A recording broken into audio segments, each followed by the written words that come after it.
great. I am not here to sing, not yet. I am here to say that we are so happy that you all are with us here today for the purpose, the grand purpose of honoring this wonderful woman who is sheriff of this great county, Middlesex County. I'm talking about Mildred Scott. Come on, put your hands together. Yeah, that's Mildred. How many of you have seen Black Panther?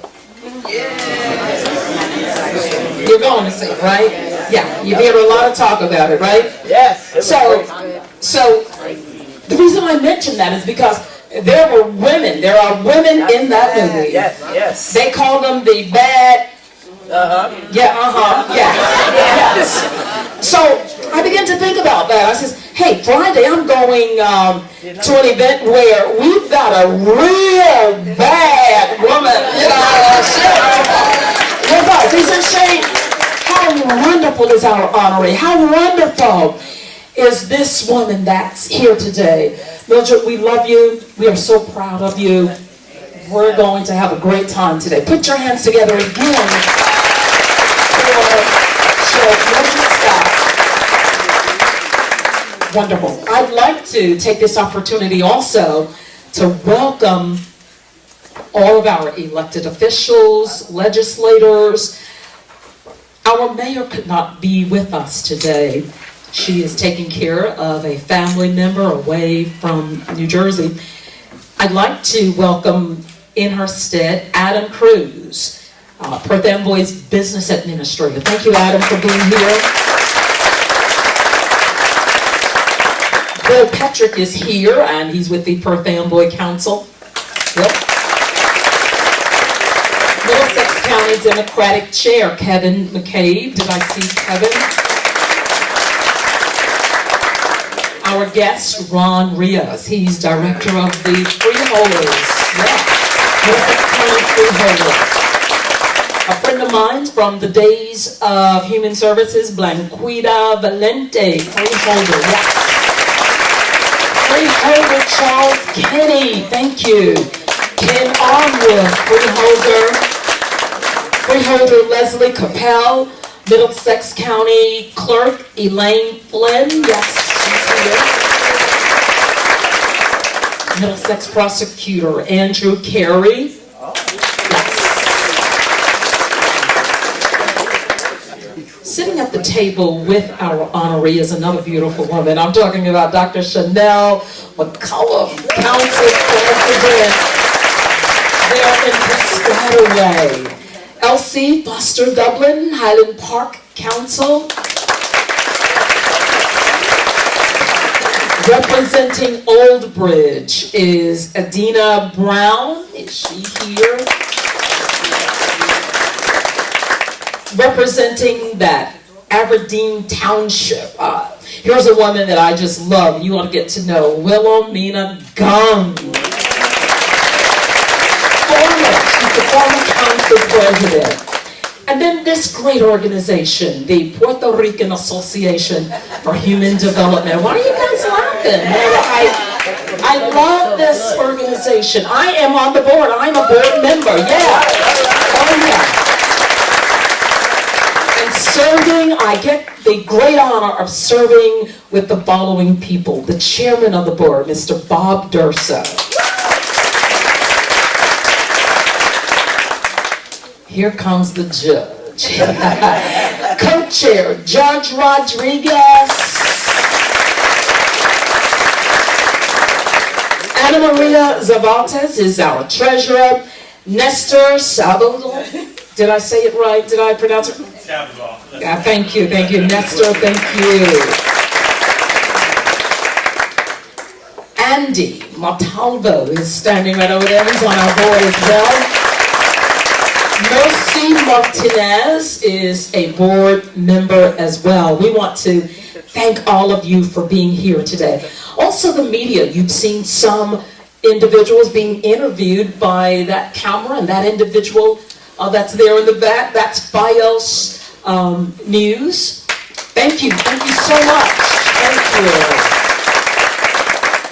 We love the Amboy Guardian newspaper, our weekly paper here in town. Thank you, Carolyn. Is she here? Jaffe Communications. Yeah, thank you. Sponsoring this event. Thank you so much. Yeah, and a couple of years ago, they were our sponsors as well. Thank you for still being with us. There was a magazine on the table back there. It's called The Positive Community. I hope you picked up a copy. Adrian Council, and he is here somewhere. Thank you, Adrian, for supporting us. And as I mentioned, Jonathan Jaffe with Jaffe Communications. Thank you to all of our media. At this time, there he is, Positive Community. Adrian just waved. I'd like to bring to the microphone Pastor Michael Leach for our invocation. She is one of the pastors there at Cathedral International, right here in Perth Amboy. Pastor Michael. Good afternoon, everyone. Good afternoon. We are so godly proud of our very own, and Sheriff Mildred, you know that Cathedral International, your family there, loves you so very much. Some of us even in the room have come out to support you and Chanel. And certainly on behalf of Bishop Hilliard, he extends his heartfelt congratulations to you and for the many accomplishments that you've had and for the many accomplishments for the days ahead. Let us pray together. Gracious Lord, I thank you for allowing us to see another day, to be able to gather as a community in celebration and in fellowship. And today I pray for all of my brothers and my sisters who are gathered here. I pray for all of our government officials and our community leaders. And specifically, we lift up Mayor Wilda Diaz and her family, Lord. Assemblywoman Yvonne Lopez and her family, how she's been so gracious in hosting the event, Lord, and specifically our honoree, Sheriff Mildred Scott. We thank you for her life, for her effective work, for the many accomplishments, milestones, and for her leadership over these many years. Bless her and her family and all that concerns them. For all who are in authority throughout our town, cities, states, nation, and the world, give them wisdom, Lord, in every decision. Help them to think clearly, grant them discernment and common sense that they will be strong and effective leaders, and then help them to lead and govern with integrity. Lord, I pray that you would give us leaders, continue, Lord, to give us those that are spirit-filled and those that would follow your principles, direct their steps according to your word, and may they always be aware of the impact that their decisions have on the lives of others. Encourage and strengthen us all daily, and help us all to have courage, faith, and trust in you. Thank you for this time, Lord, and I pray that you would bless the food that we'll partake of. Help it to strengthen and nourish us, and then bless the hands of those who've prepared it, and bless all of those who have worked tirelessly to make this event possible and enjoyable. Be with us now, I pray, in Jesus' name. Amen. Amen. Thank you, Pastor Michael. Pastor Michael is also the Chief Operating Officer for all administrative affairs at the Cathedral, and it's my honor to work with her there. So, at your place settings, you do have the Negro National Anthem, the words of the song. Prior to that, our singing that song, and we'd like for you to sing it along with us. We're going to have you to stand first for the Pledge of Allegiance, and then we will sing the Negro National Anthem.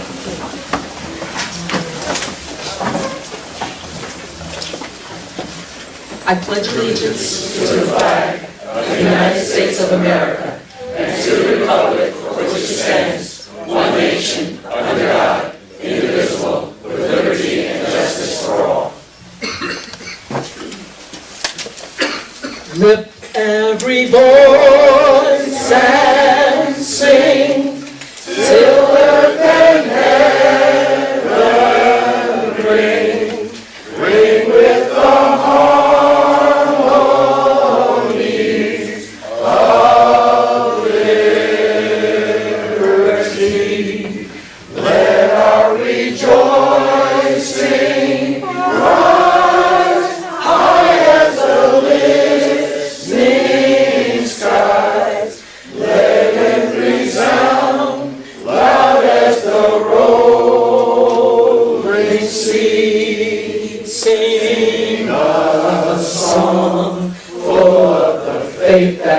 dark past has taught us.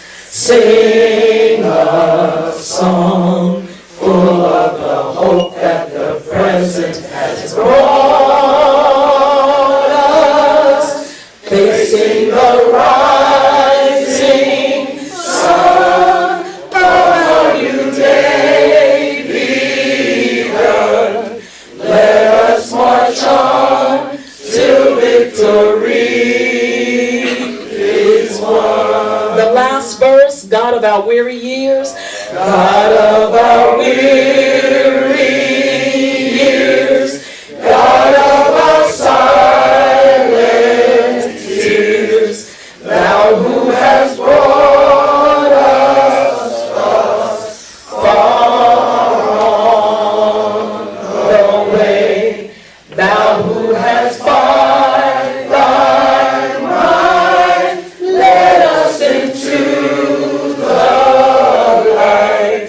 Keep us forever in the path we pray, lest our feet stray from the places, our God, where we met thee. Lest our hearts, drunk with the wine of the world, we forget thee. Shadowed beneath thy hand, may we forever stand, true to our God, true to our native land. Thank you. You may be seated.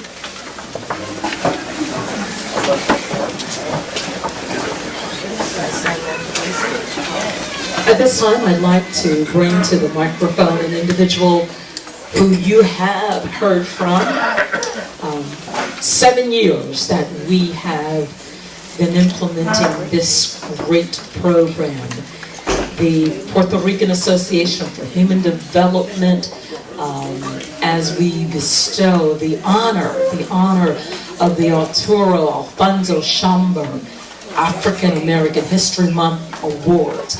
This is our 5th, and as we have mentioned, we are honoring this great woman, our Sheriff Mildred Scott. But I'd like to just briefly mention something about who's coming next to the microphone.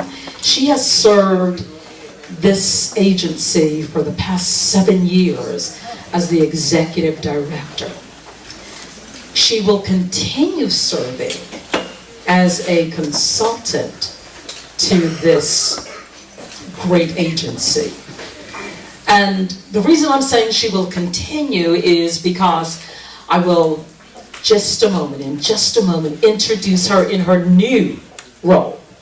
I've said to this great leader, and she is a good friend of mine, I've said to her, your first book ought to be about the power of relationships, building relationships, because she does it in such a wonderful way.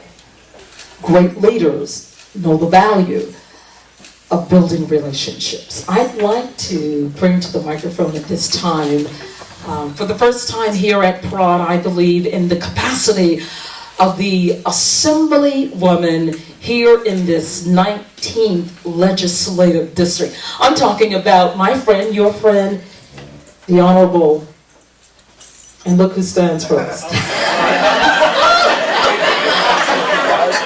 He works for her, he works for Juan Carlos, yeah. The Honorable Yvonne Lopez. Put your hands together and welcome her to the microphone.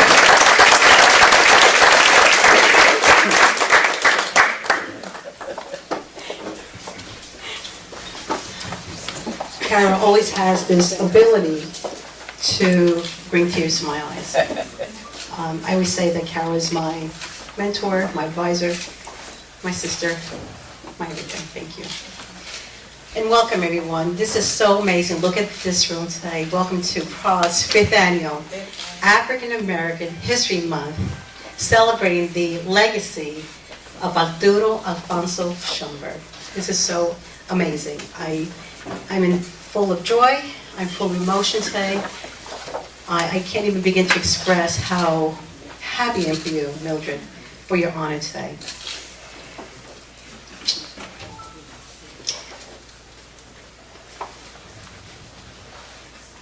Please forgive me.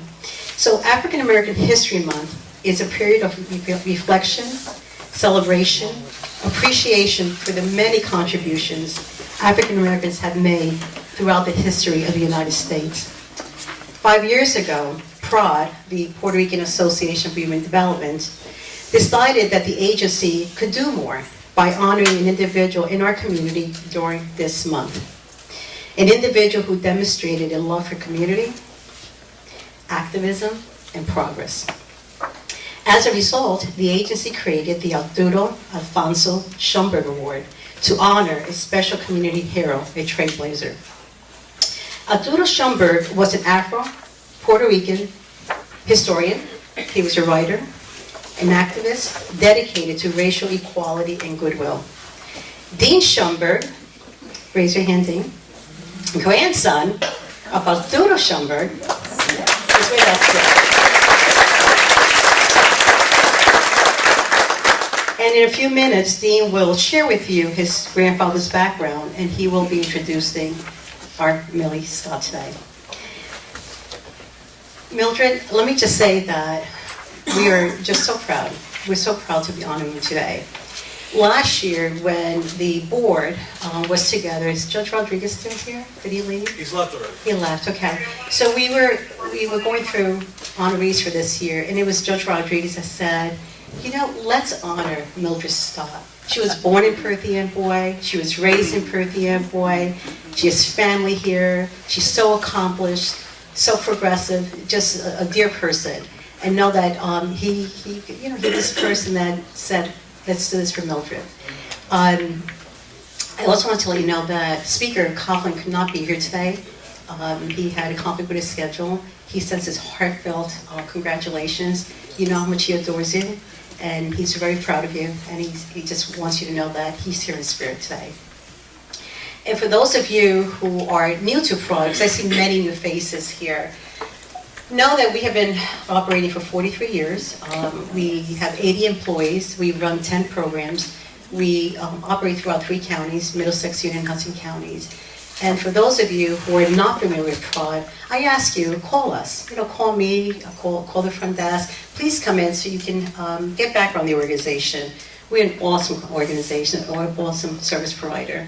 We support everyone, regardless of race, ethnicity, religion. We're open to, we see about 17,000 people a year here. So again, if you are interested in learning more about PRAHD, please give us a call.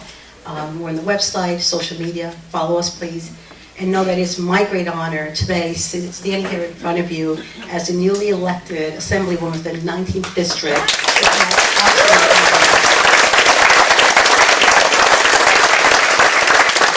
Thank you for those of you who voted for me, and for those of you that may not have. I have the election in another 2 years. So. Thank you so very much. I am here to serve you, and just know that I appreciate each and every one of you, Bob, the board of directors who are here, Nestor and Mercy, Judge Rodriguez. Know how much I appreciate your support over the last 7 years, and soon we will be announcing our transition. We need another couple of weeks or Bob. But know that we will be sending out a notice soon about the potential new hire for my position.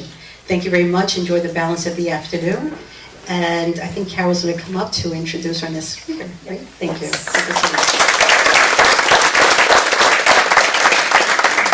Thank you, Yvonne.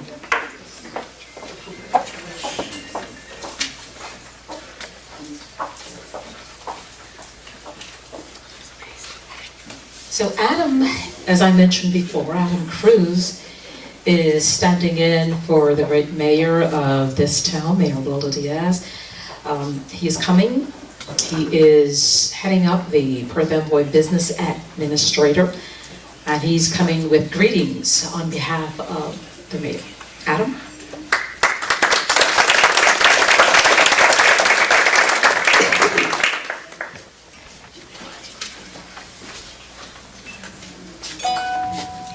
Thank you. Good morning, everyone. It is actually a true honor for me to be here representing Mayor Diaz. As you heard before, she's actually attending her daughter who was away in college and became very ill, and the mayor had to go and help her daughter. Just I'm sure like probably everybody would have done for their kids here. I want to thank PRAHD for the opportunity of us being here and to honor Ms. Mildred Scott.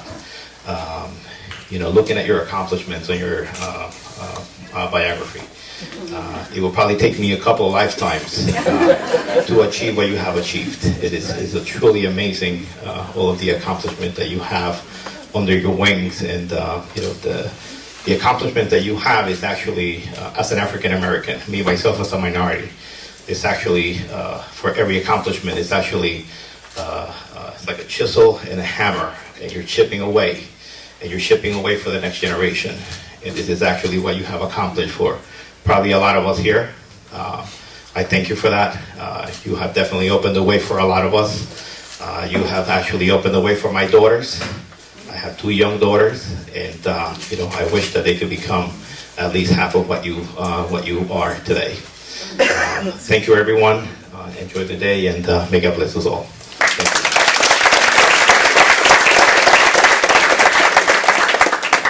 Thank you. Thank you, Adam.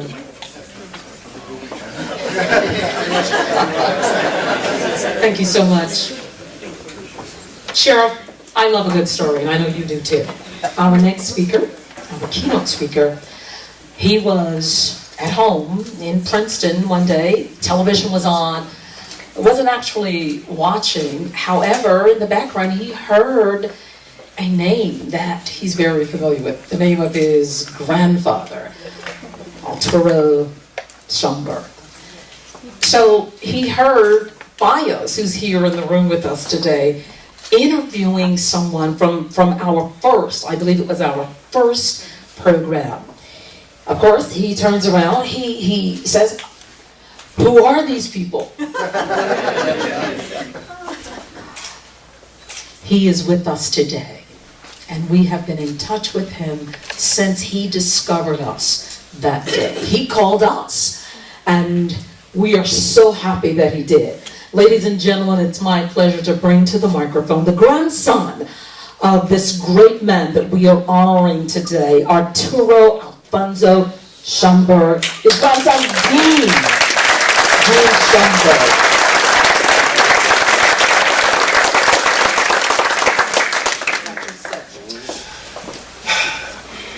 It's wonderful to be here. This is my third keynote speech that I've done for this event. Last year was for Mr. Robert McCoy, the real McCoy. And before that it was Miss Carol Dortwright. So we now enter into this august group, Mildred Millie Scott. Now I'm going to do me a favor, bear with me for a minute. Who in this room calls Mildred Scott Mom? Who in this room calls Millie Scott sister? Who in this room calls Millie Scott grandma? No grands? 70, not here today. Not here today, okay. But you have good representation, okay, and beautiful people all. Cousins. So I want to thank Yvonne Lopez for inviting me back. She does every year. And Carol, you upstaged me on that when I was going to tell that story, but you did it better. As usual, she's the spokesperson. But yeah, that's the way it went down. And also, you know, it was Verizon who is here now, but I also want to thank Sam Delgado, because he has a big part. Sam, when you come over here, I know he doesn't want it. But I gotta say it, okay? So it's nice that Yvonne and PRAHD, they recognize my grandfather's legacy and the work that he did and what he tried to do to make sure that we as people of color were duly recognized for what we brought to civil society, which has been marginalized and demonized over the years. So I think that this is a very important event for me. So let me talk to you a little bit about Arturo Schomburg. Arturo Schomburg had 7 sons and 1 daughter. I am the son of his youngest son. My father was Carlos Placido Schomburg. I knew 4 of his sons because they were my uncles. My uncle Nat, Nathaniel, Fernando, Reginald, and my dad, Carlos, and my Aunt Dolores. My Aunt Dolores was the person who really, of all of them whom I knew, I talked mostly to my Uncle Nat and to my Uncle Kingsley. Kingsley was the oldest. But my Aunt Dolores was the one who really said, she really tried to support Arturo's work. She was the one who brought me into the fold. She was like my guiding light. She was a beacon for me. She used to tell me things. My dad was never in my life, I should tell you that as well. But she would make sure that I knew everything that I should know about Arturo Schomburg. I have copies of letters that she wrote to the Schomburg Center, in which she explained, she did like a family tree, and she gave the birth dates of all the children, and she was just a wonderful, wonderful person. She gave me papers that my dad had, and she said, keep these, life insurance and pictures, and so she was, I miss her. She died in 1984. She was a beautiful, beautiful person. So, as a grandson, I kind of felt that I had a duty to try to continue his legacy. And that's what I've tried to do. You know, and it's funny, let me digress for a minute, because I was watching, this is a great month, this is Black History Month. And I was watching PBS, as I do most of the time.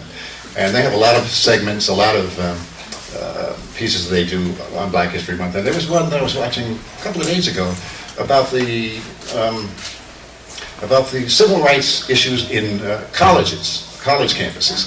So back in 1962, at San Francisco State College, there was a big upheaval because those kids were trying to make sure that there was a Black History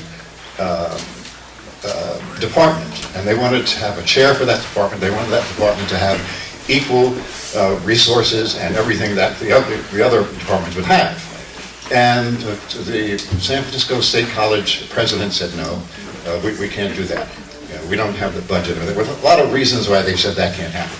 Well, these kids went on a rampage, and they armed themselves. They took over a building. They did this at Cornell as well, up in upstate New York. They armed themselves and went in and said, no, we have to have we want our history taught by our people. And that's what Arturo Schomburg wanted. And so when I was watching that, I felt so proud because I knew that back in 1913, Arturo Schomburg went to Lincoln University up in Pennsylvania, and he said in that speech to the people at Lincoln University, we must have a Black Studies program for our people.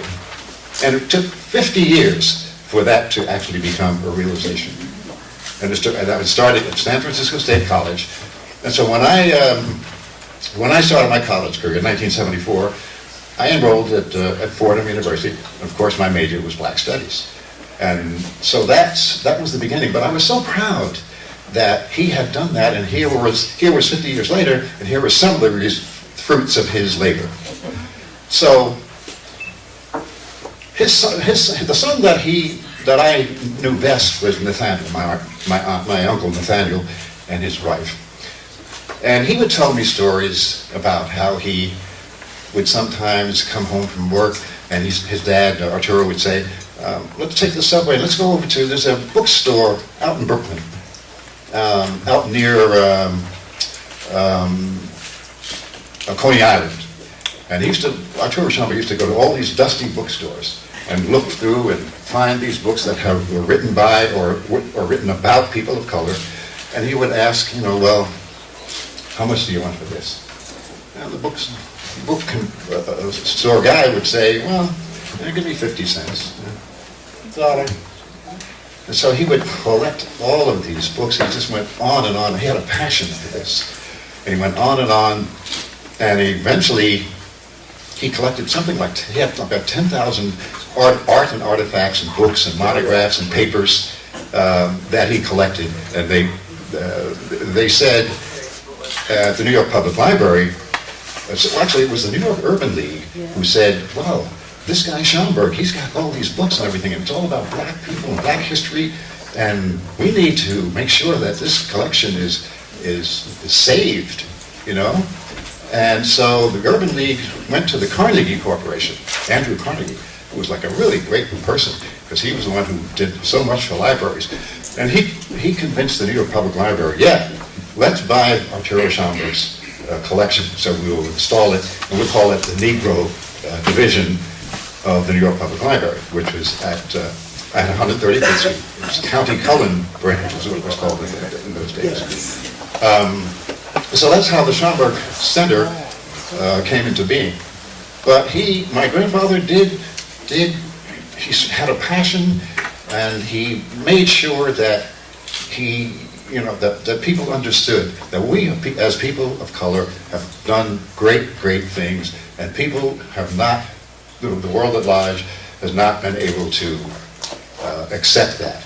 We've been marginalized, we've been demonized, and it's not a good look. So that's kind of what he started and what we're trying to continue here. And so this Black History Month, which, February is the shortest month of the year. And I'm wondering, wow, is that worth bringing up? I guess not. But yeah, that's, sometimes I'm asked, like, what would I like to pass along to future generations about Arturo Schomburg and the Schomburg Center? So future generations are assured that there was a man whose entire life was devoted to helping us understand the importance of the contributions made by people of color to civil society. His legacy is assured by the existence of the Schomburg Center, which is in Harlem, 135th Street off Malcolm X Boulevard. But the center is there that makes sure that we all accept and embody Arturo Schomburg's vision of a world where people of color are able to rise to their heights without the encumbrances of racism that leads us astray from the path upon which we are intended to travel. Arturo's message was loud and it was clear, and it reverberates to this day for future generations in ever greater measures as the interconnectivity of societies will continue to reach proportions that he could not have envisioned. I mean, he could not have known about the internet and how people can be in touch with each other at a moment's notice of the touch of a stroke of a key, and things can go viral. And so maybe he did envision that. I don't know, but he knew that we had to spread the word. And now the word is spread much more easily than he could ever have known. But I think his work will always shine as a beacon for those who seek fulfillment without artificial and needless racial constructs and constraints. So I'm reminded of my grandfather as I think about our honoree today and how she rose through the ranks to become the extraordinary person that she is and how she interacts with the people around her. So you guys have, everyone here has a little bio of her. I've condensed it because everybody I'm sure read that, and most of the people in this room know it. This is the safest space I've felt in a long time. This is great. So anyway, so there are some things here that I can bring to your attention, I think. Mildred Scott was born and raised in Perth Amboy. She is the daughter of Gertrude and the late Harold Lincoln. Millie graduated from Perth Amboy High School in 1966, and 2 years later began working in the Middlesex County Courthouse. When Millie was 21 years old, she decided she was going to work in the sheriff's office for Middlesex County. Now, the sheriff at that time was Robert Jameson. And he asked this young lady, quote, "Do you think you can handle this job?" And she told him, "Yes, I can handle it. I grew up with 5 brothers." And I think it was Rosa Parks who said that when your mind is made up, your fear disappears. Okay? And her mind was made up, and she said, "I'm going to do this." And she did. So she took on that job like she owned it. Seldom was she subjected to the razzing and the initiation rituals that newcomers, particularly within the law enforcement establishment, were expected to experience. I guess some of it happened, but nothing that really threw her off course. After all, she was working with an all-male, and I might add, an alpha male environment, okay? That means true. But Millie immediately commanded the respect of the folks whom she worked with, and as she climbed the ladder at the Middlesex County Sheriff's Office, she exhibited an extraordinary level of caring, of respect, and empathy for others who worked with her and who eventually worked for her. And you know, they say what goes around comes around. So, you know, on the way up, you gotta be cool. And because, you know, if you have to take the fall, it's gonna be harder. So and Millie understood that, of course she did. So those are the pillars of her personality. And from the very beginning of her climb to higher office, Millie resumed a resume that is extensive and it's extraordinary. The element of her life and her work that most reminds me of Arturo Schomburg is her persistence and her willingness to accept challenges that she knew were going to be intense and difficult.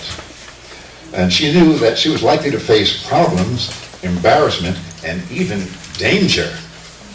She also was the first female to accept several nominations and appointments to positions within the Middlesex County political and law enforcement establishments, and the lists of her climb to the top job in the sheriff's office is quite amazing. So, for example, beginning in 1968, Millie achieved the position of sheriff's officer, then quickly rose through the ranks to sergeant, to lieutenant, to chief warrant officer, and then finally to chief sheriff officer in 1991. She retired from the Middlesex County Sheriff's Department in 1995 after 27 years, but she wasn't finished. In 2011, she was re-elected for a second term as Middlesex County Sheriff, and then re-elected for her third term as County Sheriff in 2016. I mean, that's extraordinary. And in between all of that, she served as councilwoman for Piscataway, and she was a Middlesex County freeholder. All of that, as the previous man said, all in one lifetime. It's incredible. So, Mildred Scott, ladies and gentlemen, is the embodiment of a committed public servant, having had a career that is unparalleled in the history of Middlesex County. And she's still going strong. Let's talk about legacy just for a moment. I'm almost finished. Legacy, by dictionary definition, is something that is handed down or remains from a previous generation or time. I've always felt that I have a duty to explain, to protect, and to disseminate any manner of possible of my grandfather's life and work. As you mentioned before, he arrived on these shores from Puerto Rico 127 years ago, and he realized there was injustice, there was exclusion, there was racism and disenfranchisement of people of color. He was passionate about eliminating these injustices. His weapon of choice was history. He insisted on correcting the historical record, a record that had many people believing that people of color had not made any useful or notable contributions to civil society. And he did so with passion and with persistence. So it's clear that those same qualities inform Mildred Scott's approach to her life and work. And these qualities are part of what will be her legacy, to be extended by her daughters, Janelle, Cheryl, and her son Ivan, and by her grandchildren when they come of age, whom she adores so much. Just as I do with respect to my grandfather, Mildred's children will look at their mother's body of work and know that the proclamations, the awards, the honors, and the achievements that she has garnered have been in recognition of her hard work, her principles of fairness and of equality in the workplace and in her life as well. Certainly, her children know about their mom's Gold Life Membership Award from the Policemen's Benevolent Association, that she was elected to the Perth Amboy Hall of Fame in 2008. Did you know that? Okay. Yeah, a lot of friends here, so everybody probably knows all this. And she has an NAACP award for outstanding service and achievement. She's a member of the Piscataway Democratic Social Club, a former coach of various Piscataway girls softball teams, and a former Girl Scout leader for Delaware Valley Girl Scouts. They would know that in 2011, Sheriff Scott received the Citizen of the Year from the Middlesex County Commission on the Status of Women for Law and Public Safety, the New Brunswick NAACP Political Action Award, and the Northern New Jersey Division of the National Organization of Black Law Enforcement Executives That was an award as a pioneer she was in the field of law enforcement. She certainly was a pioneer and is a pioneer. And her grandchildren will soon know about it as her life and work, and she and her husband Richard help prepare them to meet the world and to challenges that await. And they might also spoil those grandkids, but that's okay, that's what grandparents do. Okay? I'm one of them too. So while Arturo Schomburg chose to examine the misinformation that the history writers have perpetuated against people of color, he also chose to correct the historical record to battle the evils of discrimination, marginalization, and demonization against us. If he were here with us today, he would recognize that Mildred Scott uses the force of her positive personality and her respect for all people as her weapon, and that's the example she has set. That's how she's able to navigate the treacherous paths that we must often tread in order to reach our goals and to fulfill our hopes and dreams for our families and ourselves. So in conclusion, we're facing some tough times ahead, as always. But with the example set by Mildred Scott, who prevailed through the force of her personality, her passion for excellence, and in her chosen field of law enforcement and her overall commitment to public service.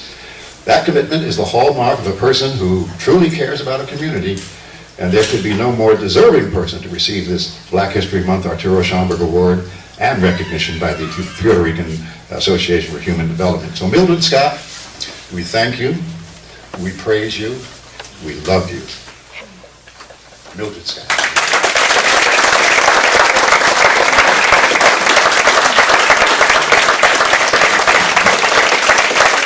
Thank you, grandson Dean.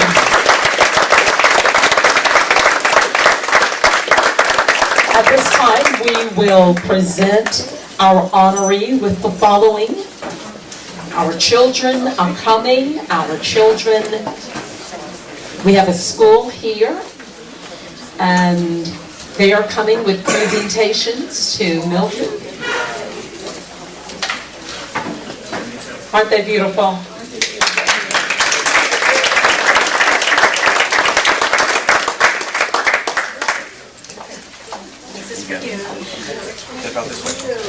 This is for you.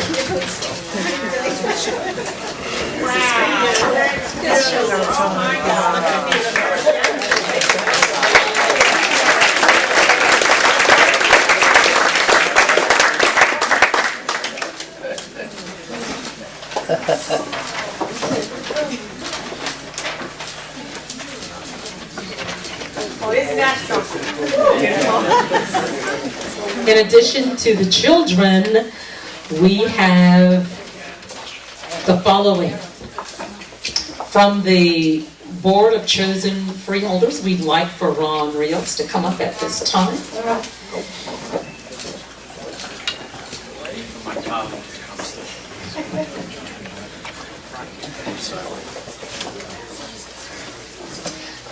Our Congressman Frank Pallone serves us in the 6th Congressional District. We have a certificate of special congressional recognition from the State and General Assembly. There is a joint legislative resolution for you, Sheriff.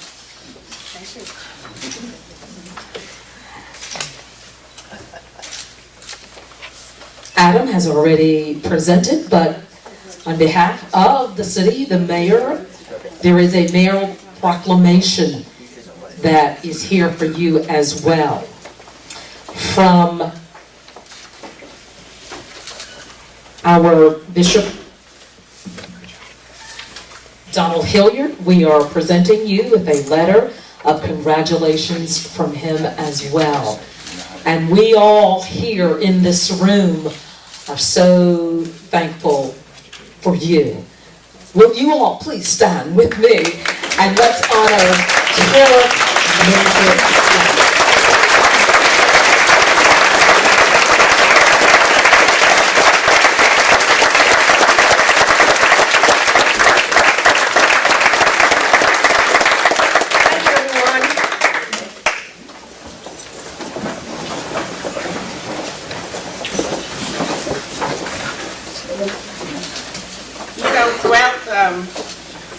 my career, my many careers, I've been honored. And the awards mean so much to me. And I have to say that being here in this school today, with these young people to honor me, it's definitely a great honor. And I want to thank PRAHD for recognizing me here today. Thank you very much.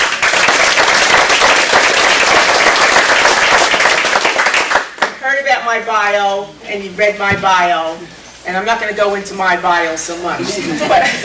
But I'd like to read a quote from Arturo Schomburg. The American Negro must rebuild his past in order to make his future.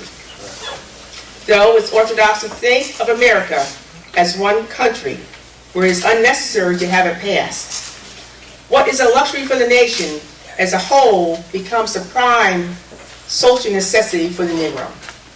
For him, a group tradition must supply compensation for persecution and pride, of race, antidote for prejudice. History must restore what slavery has taken away. What is the social damage of slavery that the present generation must repair and offset? And I read that because I am part of that repairing.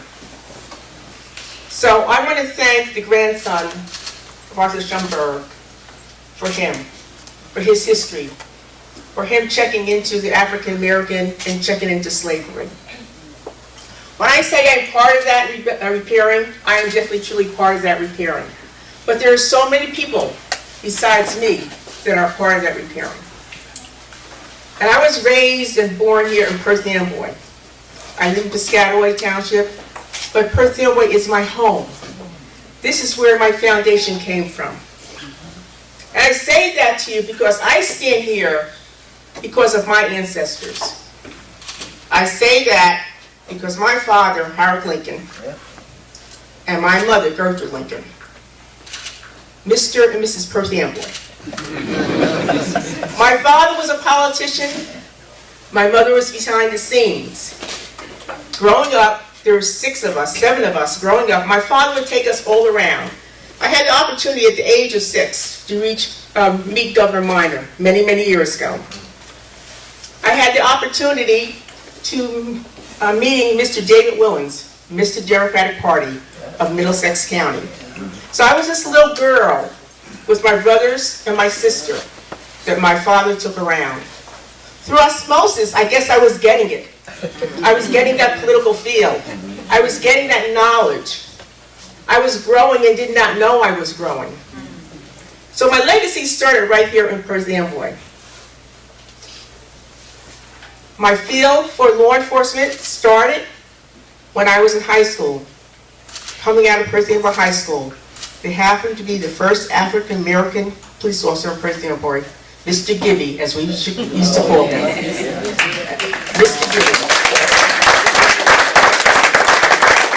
Mr. Gibby stood at the 5 corners and people would cross us across the street. And I see a couple of my classmates here. I see some of my fellow graduates here. I see some of my friends here that went to Perth Amboy High School. And I see many people here that knew Mr. Gibby the cop. Well, he piqued my interest in law enforcement. And I said, geez, I'd like to be like him. I really like to be like him. I decided that's what I wanted to do. And when I went home and I told my father that's what I'd like to do, he said, what? And I said, that's what I'd like to do. Well, I took the test when there were no women in the field of law enforcement, and I was told, you're not going to get it. You're not going to get it. There are no women in the field of law enforcement. That did not deter me because I knew what I wanted. I wanted it so badly. And I had my interview in the Middlesex County Jail. And as I walked into that jail, the old jail, the sheriff didn't have to be Sheriff Jameson. I walk in and he's puffing on his cigar, blowing smoke in my face, when he could smoke in the building at that time. And he said to me, why would a little girl like you want to come in the field of law enforcement? And I said, this is what I want. That was my interview. He slammed his hand on his desk. He said, you got it. So I was hired. But prior to that, I had to take a physical agility test, and I had to perform. I'm small in stature. However, I had a weapon no one knew about. That weapon was my brothers. I grew up with 5 brothers that made me rough and tough. I was lifting weights before they became fashionable. I was playing stickball in the streets. I learned how to protect myself by boxing. So that was my weapon, was my brothers. And I want to thank them for that. Because without them, I probably would not have made it.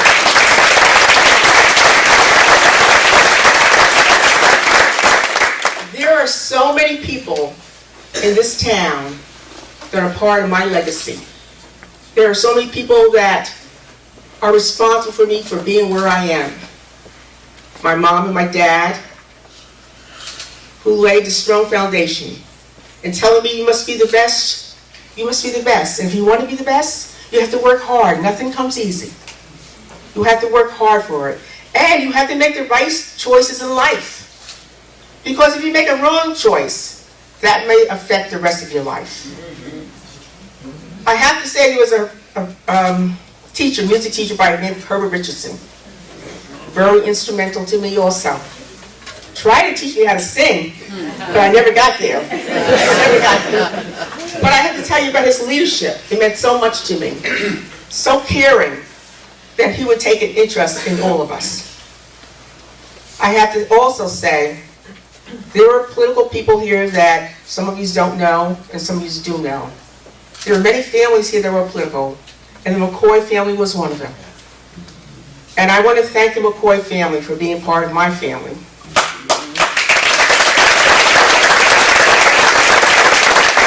I want to thank the Jackson family for being part of my family.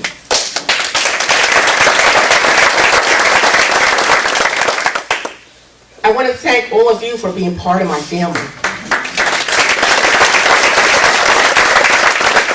Because you're my family and you are a part of me. And the reason I'm standing here is because of you. I mean, I have my personal family, and then I have my extended family, and I have my political family. And I want to thank them because if it were not for them for believing in me, I would not be standing here. I would not be standing here if the Democratic Party did not believe in me. First of all, because I'm an African American, and because I'm a woman. People thought it would be an uphill battle for me to be where I'm at in my life. But they knew that I was the best person for the job, and I thank them for that. Thank you very much.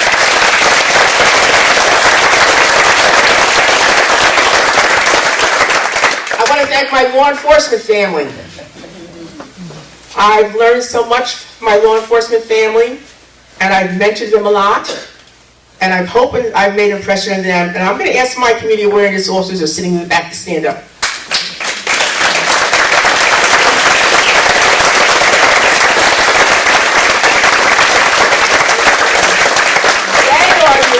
That go around from town to town, in the schools. They do public speaking, and I am so proud of them. And I have to say to them, thank you for being the best. You are the best. Thank you very much.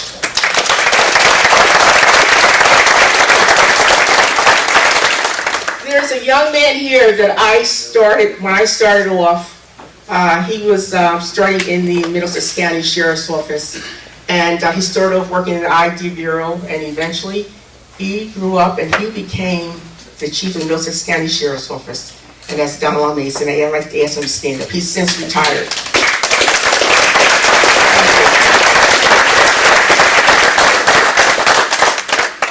My undersheriff, Kevin Harris, thank you. If you can stand up to be recognized.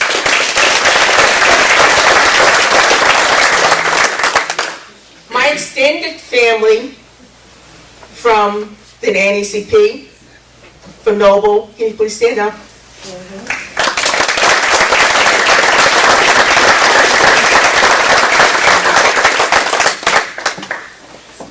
This table here are my cousins, and I'm going to ask them to stand up, and my cousin Wilhelmina, who was the former president in Aberdeen.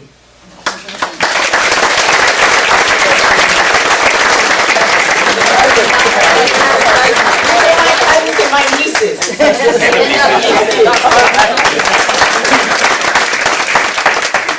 I have to apologize today. My husband is not here, but I'd like to say something about him because he's been by my side so many years. And I've been married 51 years.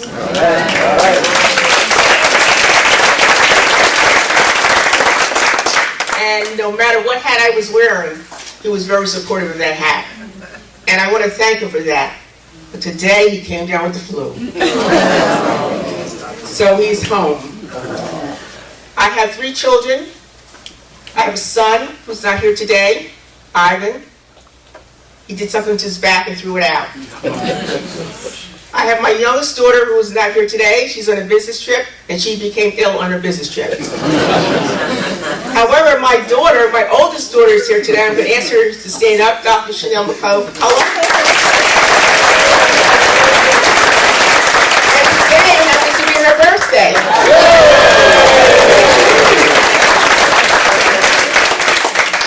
You know, I'm truly blessed. I have been blessed. And I'm here for a purpose. And I think we're all here for a purpose. We're all here for a purpose. We're not here just to exist. We're here for a purpose. To be an important part of society. To make sure society recognizes all of us. So we're all treated the same way. Our ancestors fought so hard for us to do that. And we happen to be in this school today, PRAHD. We're happy to be here today in this school with these little kids. But years ago, our ancestors couldn't read. They weren't allowed to read. If they got caught reading, they were in trouble. They didn't have a school to go to. So for us to be here today, it's very important to be in this school today. And Yvonne, I thank you for having it here. I know we had a discussion about the crowd, but this is where it belongs. This is where it belongs, right in this school. And I want to thank you for that. I want to thank you for everything you've done for me throughout this function here. I want to say something to one of my classmates here, and I'm going to ask him to stand up, and that's Jesus Nuski.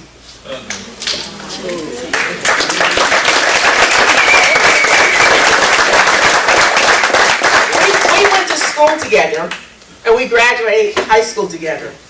But what I want to say to him, and I say this because someone has asked me, did I ever experience prejudice in Perth Amboy? And I said to them, no, I did not. I did not. I knew who my friends are. I knew what my race was. I knew if there were different races. I didn't experience that until I got in the car with my family, went down to Virginia. And we were in a car. My dad pulled over to the side of the road so we could go get something to eat.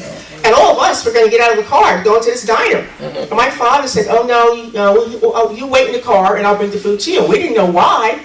He never explained that to us. And then he comes back and he brings this brown bag of food to us.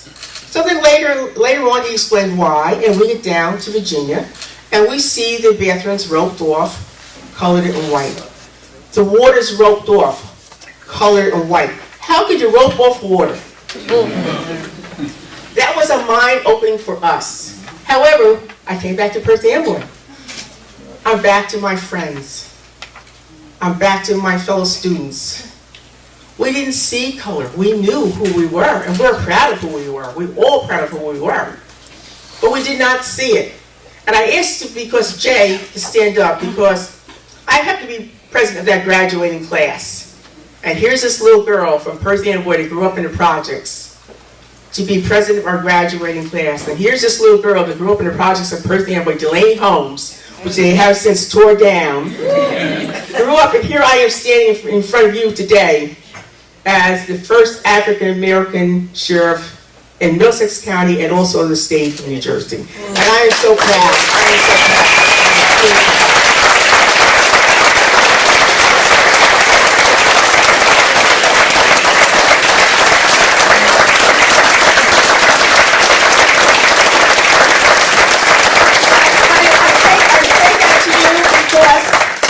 Generations behind us, and it's giving back. We have to make sure we give back. We have to make sure we're nurturing. We have to make sure we're mentoring people. It's very important. And I cannot leave this room today without thinking about what happened in Florida. I cannot leave this room today without thinking about that. And how important it is for us to know how important a life is. and how important it is for us that we have children and grandchildren to talk to them. And there's signs of distraughtiness among them, we must recognize and try to do something about it. We have to do it. It's very important for us to do that, and it's very important for me as a law enforcement officer to think about what's happening and what has happened in Florida. I think it's very important. But I want to say to you, you're my family, you're part of who I am, you've made me who I am, and I thank you all for that. Thank you very much.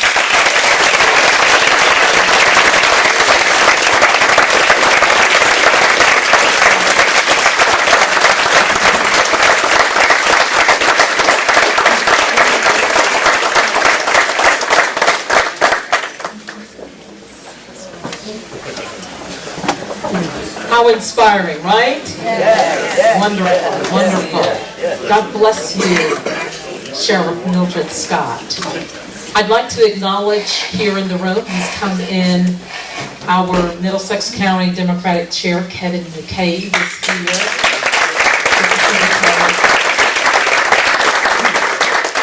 At this time, and our time is good, Any hungry people out there? Well, some good food is here waiting for you as well.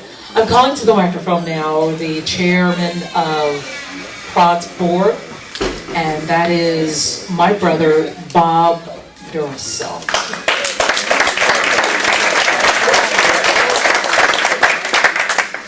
Wow, that's a tough act to follow. I wasn't envying being up here today. Usually when I get a mic in my hand, it's hard to shut me up, but on behalf of the Board of Directors of the Puerto Rican Association, it's my honor and privilege to stand here and congratulate you and thank you for your service to this community and the state of New Jersey. I do want to throw in, I always like to try to find a little something personal. And I can tell you that as a child, as a young kid growing up here in Perth Amboy, I remember my parents talking about Mr. Lincoln. And always very positive, and they had very high regard for him and his accomplishments. And now it has come full circle, and I understand even more clearly how special he was to have a family like he does. And we're so grateful that you are paying it forward and being such a wonderful role model to our community and the children, as you mentioned. And I'm just thrilled to be here just to thank you personally and on behalf of the organization. We look forward to many, many, many years of association with you and your great legacy and your parents' great legacy. Thank you and enjoy the day.